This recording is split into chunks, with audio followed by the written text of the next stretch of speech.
Hi guys, so today's video is going to be another funny one-star reviews, and specifically it's going to be for the book Way of Kings by Brandon Sanderson. For those of you that haven't seen my funny one-star reviews videos before, basically what I do is I take a popular book or series with an overwhelming amount of praise and a ton of fans, and then I find the select few people that do not like the book and I read their hilarious funny one-star reviews to you guys. None of the reviews that I'm going to read to you guys are going to spoil anything, so if you haven't read the book, it's okay. You're not going to get anything ruined for you, but if you want to at least have an idea of what some of the specific things are that people are making reference to, I do give you a brief synopsis of the book. That said, a brief synopsis is a little tricky with Way of Kings because this book is over 1,000 pages, but to give you kind of a very vague outline of what the book is about, it follows a select few main characters and then a handful of side characters, and it's an epic fantasy, so it's hard to pinpoint the main plot because each of those characters has their own motivations, their own story arc,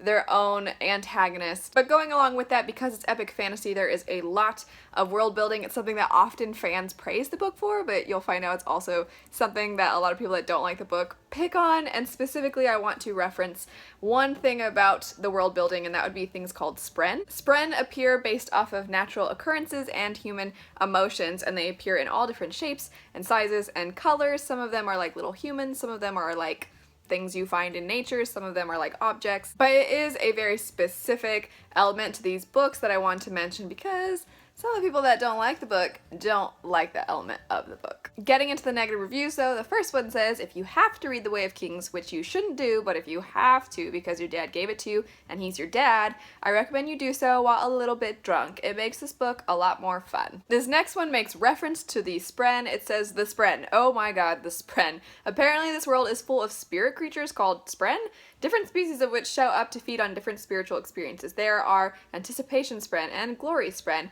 Every time some kind of spren was mentioned in the text, eye roll spren rose from the ground around me, for real. This next one says, wow, this one was a stinker. The only real suspense was whether I could actually finish it. The next one says, skip this book and the series and find something that won't put you into a coma. The next one says, beware of the mass market paperback version. It's the smallest book I have ever seen with incredibly tiny type. We're forced to buy another one now. Don't make the same mistake we did. Honestly, there was no reason to print a book this small. This next one says, I've given this novel, the first in the Stormlight Archive series, 1 star. I purchased this book due to the large amount of high ratings it received from its supposed readers. After reading this book, I find it impossible to believe that there are so many readers out there who haven't got a clue what a good book actually is. This next one says, tried 100 pages. That's it.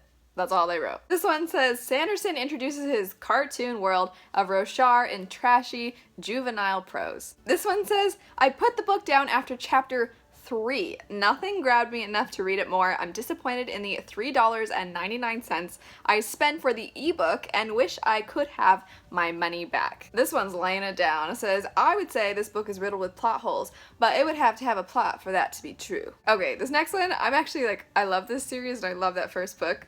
But this one's pretty hilarious. It says, it's 1,000 pages of 3 people thinking about doing something, then ultimately not doing anything. This next one says, not a good book to read, ... Like, they didn't say not a good book, they said not a good book to read. Which raises the question, what is it a good book for? This next one says, did a 12-year-old write this? I think a 12-year-old wrote this. If Sanderson comes clean, I'll give it a couple more stars. This next person has similar feelings because you know how on Amazon they'll have like a little snippet, like a title for their review, and then the review. Well, their title says, for babies and simple folk. They then of course have their actual review where they elaborate and they say, this has to be a children's book, right? I quit at page 300 because Roshar was the dullest, most childish world ever. Women are literate and men not. Kaladin is a rugged sergeant at 19. The magic sucks. He likes to borrow from earth chemistry / physics, but the dude has a major English. I think they meant major in English, which is funny because he does have an English degree, but he actually started as a biochemistry major. But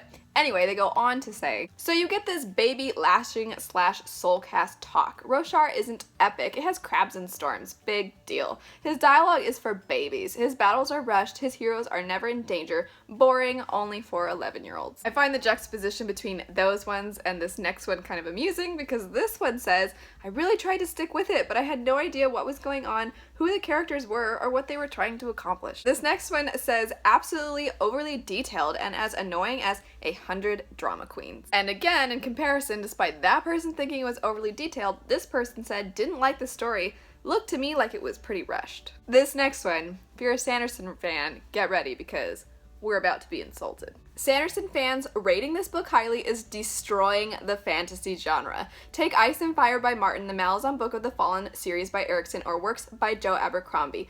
All great books with interesting characters and a storyline that invites you to invest emotionally. This book does not do that. By giving this book anything other than a 1 star, you're suggesting it's on par with the other works I just named, and it's not. If I were just getting into fantasy and I bought this based on reviews, I would forever assume the whole genre was full of overly long, intensely dull, and poorly written books about, well, nothing.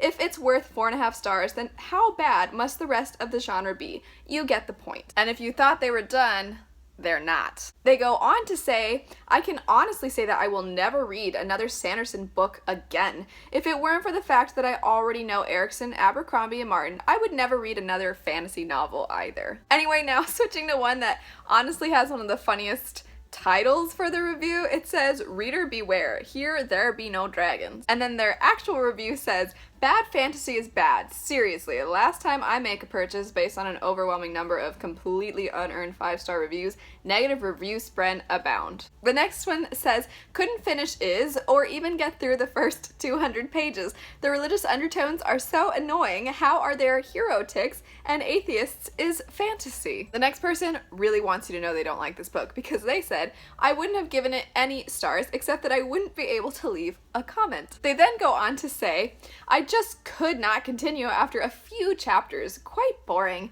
It weren't for the fact that it was on my Kindle, I would have thrown the book across the room. Anyway, that's it for my funny 1-star reviews for Way of Kings by Brandon Sanderson. I think what we've learned from all of these negative reviews is that this book is either way too confusing or it's for simple folk. Anyway, let me know what your guys' thoughts were on these, if you had any favorites, if you had any that you thought were just so over the top and ridiculous. And of course, let me know if there are any books that you would like me to do a funny 1-star reviews video for. That said, if you guys liked the video, don't forget to like, comment, and subscribe. Click the little bell icon to get notified when I post new videos, and check out some more of my videos right over here. Thanks so much for watching, and I'll see you guys later. Bye.